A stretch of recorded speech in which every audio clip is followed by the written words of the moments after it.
So the way I think about it is this really started a few weeks ago with the initial spark. That was the very rapid move higher in 10-year yields, 20 basis points in just a few days. That stabilized, so that's a check. Then we had a little bit of an accelerant to that fire, which was a lot of the systematic selling that had to take place. As you had both bonds and equity selling off, volatility jumping higher. We would say that's largely complete as well, so that's a check.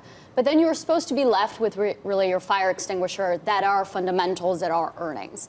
And that's where I think we're still going through a little bit of a digestion, resetting of expectations phase, where it goes from, yes, earnings are really, really good, but we're probably past the phase where we're just revising earnings higher and higher and higher. So now we're thinking about, wait, maybe 2019, 2020 earnings expectations are a bit too high. Maybe they actually need to be revised lower.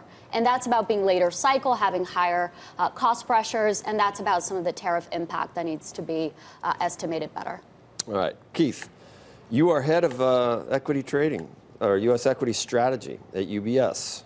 Did you check my account today? Did you have? I mean, that's where we still have UBS from. Somehow we ended up there from Kidder Peabody or Payne Weber. General Electric. Payne Weber. Yeah. So is my strategy?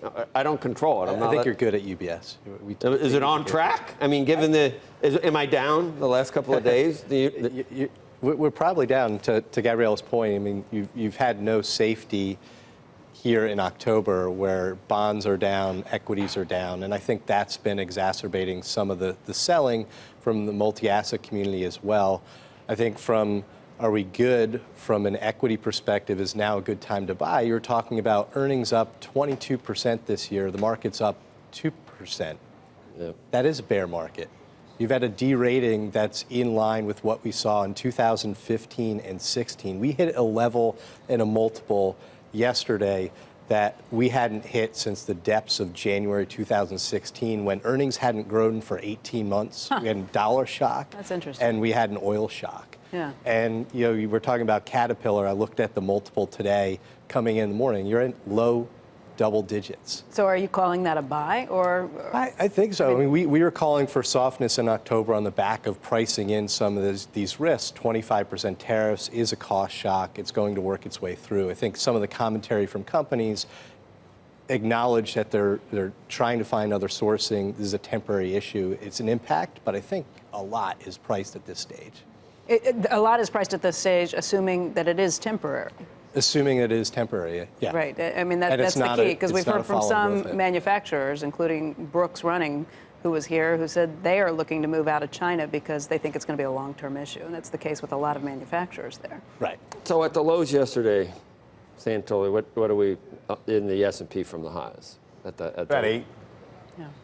Pretty gut-wrenching for not even a garden variety correction, isn't it?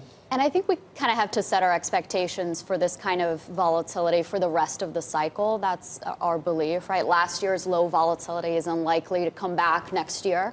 Really what's likely to persist is the volatility we've seen this year. It's very typical late cycle. Everyone's a little bit more antsy. I think we have to kind of get ready for that.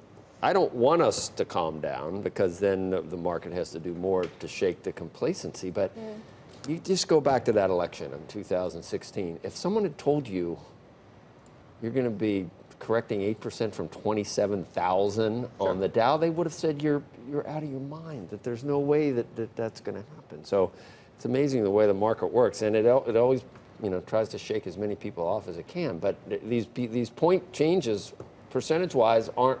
We still react like it's 500 points. We haven't recalibrated, have we? Yeah. Psychologically, probably not. No. What's 500 points now? Is that 3%? It was 2%. It's not even 2.5%. It was on top of. We were down 6% to the lows. We were down about 8% from the highs. 2 would be 540 from 20 on the. Yeah.